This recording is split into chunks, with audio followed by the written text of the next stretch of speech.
India, in some sense, is nearly unstoppable.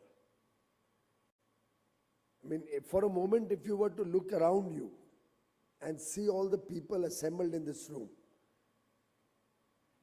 we represent in this room some of the best in terms of our manufacturing capabilities, in terms of our ability to scale and create high quality production facilities, goods, manufactured products, comparable to the best in the world, participating in supply chains of Fortune 500 companies or the manufacturing set of companies within that. India has all the ingredients, and that's very much evident from the very sectoral breadth of our growth numbers. In a way, our growth is very different from what we will find in many other countries. We've grown in agriculture, about 3.1%, which for agriculture, friends, is a large number, given that we have dependence on the vagaries of nature. We still have a number of constraints in our ability to look at very high volume, high efficiency, high productivity agriculture, small land holdings, ability to mechanize, ability to use different types of production techniques in agriculture. We have high growth in services, I think 9% probably, 9.1%. We've grown in manufacturing. We've grown in almost every sector. The breadth of our growth story is quite multidimensional. It's also reflective of the changing nature of our growth. Services powers on, contributing very large amount to the economy. The kind of goods we are manufacturing are very different from what it was 10 or 15 years ago. So we never had electronic manufacturing or white goods or air conditioners or mobiles. We were low in terms of our manufacturing of chemicals and petrochemicals until a couple of decades ago. We are getting into newer and newer areas which at one time were not even in the realm of possibility when we planned our manufacturing journey.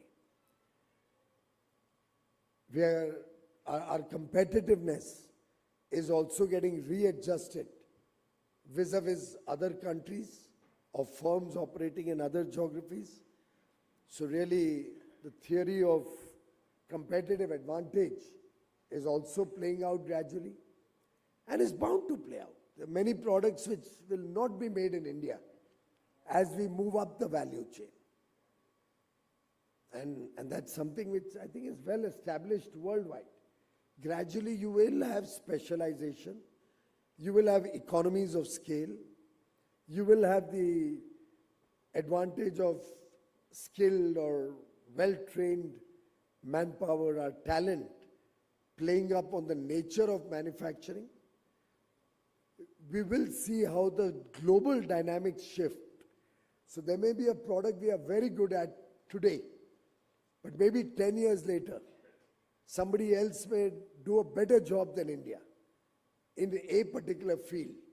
And we, on the contrary, may diversify to something else. And it is those nimble economies, nimble companies within such economies, which will survive to tell another story or live for another day. Those who remain in their cocoon of low competition, protected economies, will gradually start fading out. And therefore, the need of the hour is that we focus on innovation. We focus on understanding where the chinks in our armor are. There will be many products where we will need to be self-sufficient. We will need to have the supply chain in our own control, particularly after the way we have seen the weaponization of trade in recent times. It's important, at the cost of repetition, and I will have to repeat it many times, I think, because I still don't see that sense of urgency where people are assessing their supply chains to see where the concentration of a geography or a supplier can hurt their long-term survival. And such areas of concern, if we can identify them quickly, if we can plug them quickly, will be essential in our long-term strategies, both to survive and then to grow. This afternoon I was talking to somebody and remembering that 25 years ago, there was a watch company which used to be the primary watch manufacturer in India. You know the company I'm referring to. They were in dire strait because of dumping at predatory prices from a neighboring country. But since they did not get any protection in India, and they were not accepted by the people of India for their higher cost, we've landed up in a situation for almost 10 years until Titan came into prominence, where we had no watch manufacturing in India. That same company went to the neighboring country and started manufacturing and supplying to India. This afternoon in Parliament, a colleague and I were talking about it.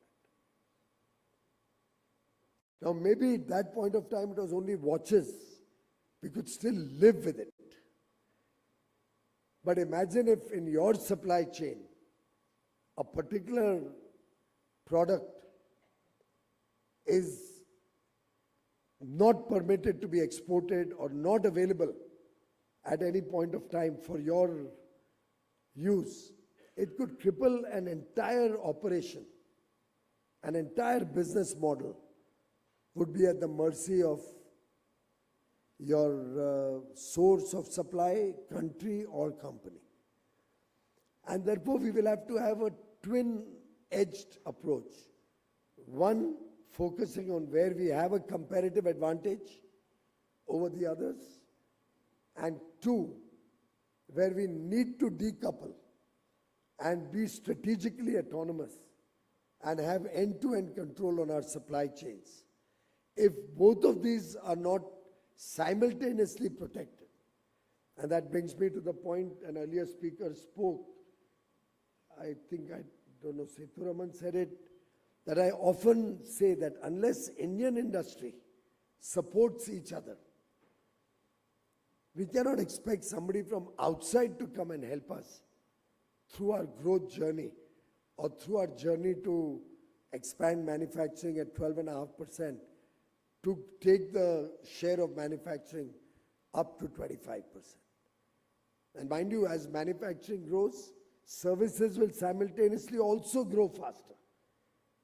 And then to maintain that 25% share, probably manufacturing will have to look at a 13.5%, which is all very good, because this is what spurs the economy and then gives us extraordinary results in terms of overall macro growth in the country. But all of this will test how nimble we are, how conscious we are of our responsibilities to other stakeholders, of our responsibilities to our own business in terms of safe and secure supply chains, how we manage efficiency levels, how we manage innovation, R&D to remain contemporary, to remain relevant, how we are able to face competition. You can't live in a cocoon in today's day and age. We will have to integrate with the rest of the world. We will have to open the doors in other markets, unlock doors in other markets. But as we wish to do that, We will have to open some doors in our own market. It will be a two-way win-win solution that everybody will be persevering for. I mean, take a simple example. Somebody spoke of electronics.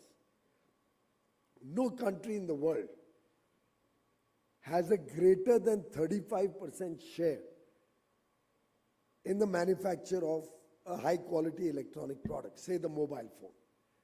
The maximum in any one geography is 35%. Otherwise, it's an aggregation of different products to make the final assembled output.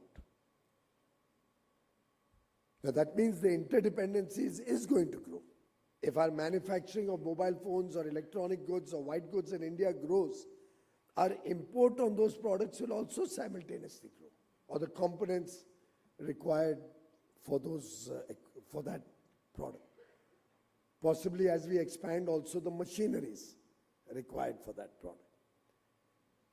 We cannot fight shy of that, and we'll have to accept that the most efficient and well-run businesses will obviously get an edge in the future. And at that point of time, if we are able to handle our land, labor, logistics, electricity, water better, smarter, as was said by some erstwhile speakers, we can emerge winners. Our land is something on which we ourselves are working extensively to provide more and more industrial parks, 12 already on the road, as in some under construction, some already sold out. 100 more industrial parks we are proposing to come up with very soon in partnership with the states to have distributed manufacturing across the world, country. And mind you, the statistics that were shown just now don't represent the full picture. So if you take those top 5 states, I think you mentioned Tamil Nadu, Maharashtra, Gujarat, Uttar Pradesh, I don't know, Karnataka possibly, Karnataka. Those 5, you said, contribute 54% to manufacturing. Well, they also contribute 50% to our population. So in fact, the concentration is not as stark as I thought it would be. Normally the 80-20 rule prevails in such things. Things are changing now. For example, UP was never in the manufacturing horizon of anybody until 2017. But see how quickly it has changed post-2017. Odisha was never considered a big manufacturing destination. But with the kind of mineral wealth coming out there now, more and more investment is veering itself towards Odisha. So things are changing. Bihar, I was campaigning in Bihar, and despite all the misinformation that was sought to be projected and presented before the election, I think the results speak for themselves. Certainly the government must have been doing something right to get such a historic mandate. Once more, I mean, Mr. Nitish Kumar getting sworn in for the 10th time. And the BJP winning 90% of the seats they contested. It's not easy and with the pro-incumbency factor rather than an anti-incumbency. It clearly shows that there is something going out. And I remember, while addressing a similar audience in Bihar before the election, I ventured to suggest that today, I don't see the kind of migration from UP and Bihar as we used to see earlier. We have people from UP, Bihar all over the country, but most of them are settled over there, settled for generations now.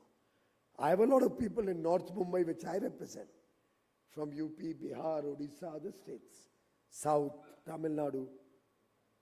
Does that mean Andhra? Does that Andhra and Telangana? Does that mean Tamil Nadu, Andhra, Telangana are not progressing?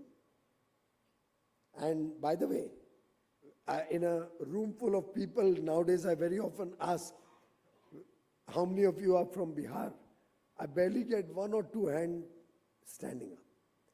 Because more and more people are getting opportunities in their own state nowadays. Industry is moving there. Startups and entrepreneurs are coming up. New ideas are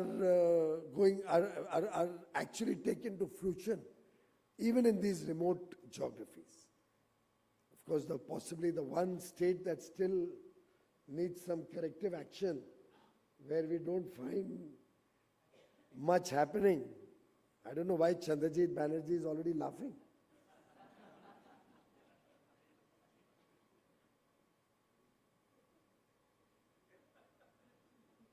But my request to everybody is that let us collectively come up with more and more suggestions. I could sense that there were a lot of underlying ideas that you also wanted to share in the presentations that I saw. We are hungry for ideas. We are looking for your suggestions. What more can we do to make life easier for manufacturing? How we can make our policies, processes, procedures simpler to implement? What we can do to decriminalize laws or remove some obsolete laws? Labor reform, incidentally, the 4 labor codes, we have notified them, but before we notified them also, we've been in active consultation with states, and 23 states have, by and large, already introduced the corresponding rules or the framework to implement these labor codes within their local laws and local policies. So it's been if I can say, a labor of love that finally ended with these 4 codes being notified. It's been work in process for a long time, quietly. And it's good for the workmen more than anybody else. It'll formalize more employment. It'll improve minimum wages. It'll ensure social security for the workmen. It's actually a set of 4 codes which are completely in favor of the workmen's future, their social security, their families' security, giving them a better future, taking care of their health, taking care of occupational hazards, ensuring fair play for the workmen. And that is always going to be good for businesses, for industry. I mean, you will think which are the most successful groups or companies in the country.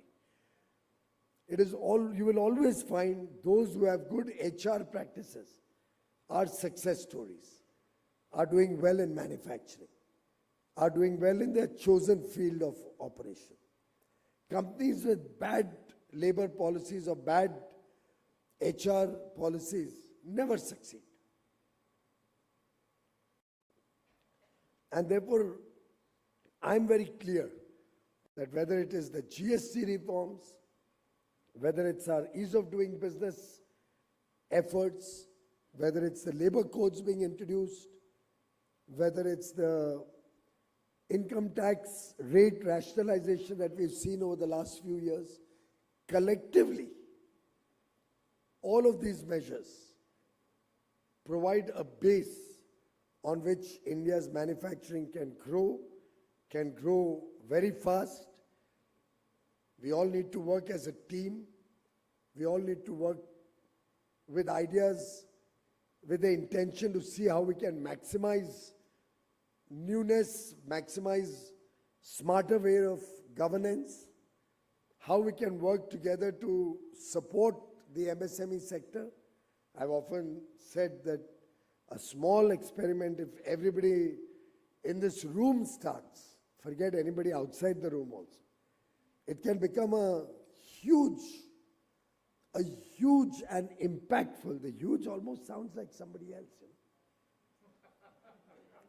It can really be, I didn't say beautiful, it can really be a huge and very impactful measure if everybody in this room decides that we are going to pay our MSMEs 7 days from the date of acceptance of their goods or services, and we'll accept their goods or services or reject them, as the case may be, within 7 days. Just think about it.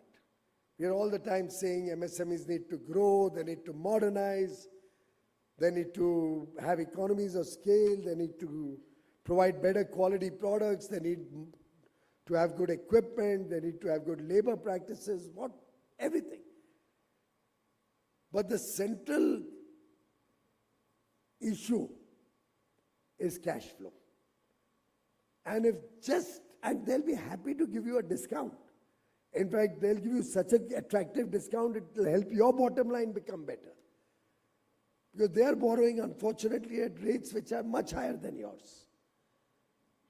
MSMEs will gladly give you a very, very good prepayment or advance payment discount.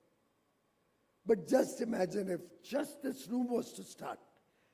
You're smiling, I could ask ACMA to become the leader on that. But honestly, think of the huge impact it could have on the MSME sector. If they were flush with cash flow, if they didn't have to worry in terms of their ability to get materials and pay wages on time and modernize their plants, expand their production capabilities and size, it can have a transformational impact on MSMEs. And therefore, I've often said, ultimately, it will have to be an industry-government partnership. We can't run on government making everything mandatory. And if government tries to say you pay in 45 days by law, then you find people troubling their MSME suppliers or making them deregister from the Udyam portal. It's very hurtful. Therefore, I think it'll have to be a voluntary effort on the part of industry. But I'm sure if we all decide that we're going to scale up, we're going to focus on quality, we're going to be design champions going forward, which would in a way mean more innovation in India. We're going to have speed in our growth story. We're going to focus on sustainability. India will clearly get the edge that we are all yearning for, that we are all assembled here to discuss. And in that spirit of competitiveness, I think if we all also support our own domestic manufacturers to the extent possible, to the extent fair and reasonable, and to the extent necessary for our own safety in the long run. The Swadeshi spirit, which is not something new. We are talking right from Lokmanya Tilak and Mahatma Gandhi, Sardar Patel, to Prime Minister Narendra Modi, all talking of Swadeshi. If we can imbibe that vocal for local spirit, if that Atmanirbhar Bharat story becomes our collective journey, then there's only one outcome. There's only one goal that I can see before my eyes, and that is Viksit Bharat 2047. Thank you.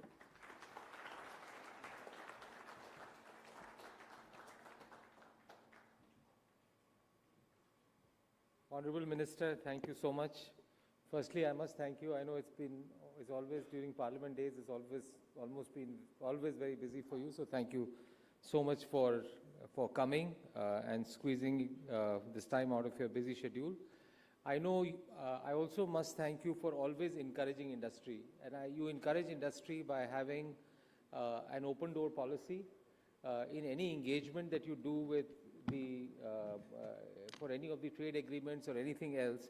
You've always had a very detailed interaction with industry. So I must thank you for your encouragement. At CII, we are constantly sharing a lot of reports, thought papers with various groups now that have been set up in the government who are looking at various aspects of reform. So I think we are constantly sharing that, and we will continue to do that. And finally, I would say that you're right to point out that in the last 6 to 8 months, last many years, but particularly in the last 6 to 8 months, the government has been on an overdrive on reforms, and some very landmark reforms, whether it was GST, whether it was land reforms, some of the labor reforms, some of the other things. And you've been consistent in reminding us that in the last 30 years, 40 years, all economies that have been very successful in manufacturing and global economies that have been very successful, domestic industry has supported each other. It's not only the reforms, but it's domestic industry supporting each other and having a sense of being of Swadeshi. So thank you very much. Thank you once again for coming. And we will follow up on some of the things that you've mentioned. So with that, we'll conclude this session. Thank you very much for patiently listening through this. Thank you.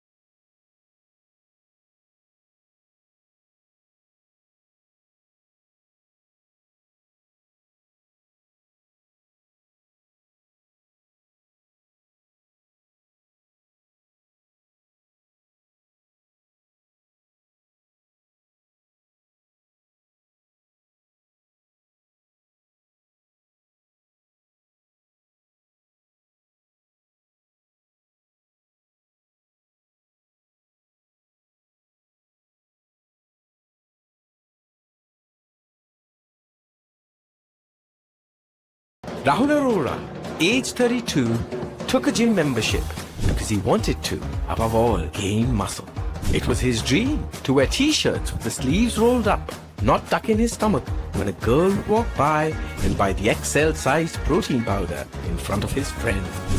He even got a cool bike to complete the look. This, however, is not Rahul Arora.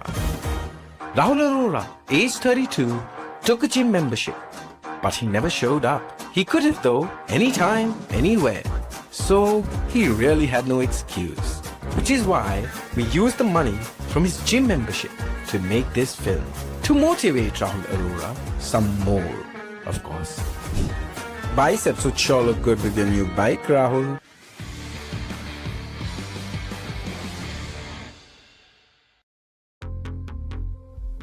Your email is your first online impression, make it count. With GoDaddy Email, you get a professional address that matches your domain. It builds trust, boosts credibility, and helps grow your brand. Setup is quick, and your inbox is protected with built-in security. And if you ever need help, we are just a call away. Start building your brand, one email at a time.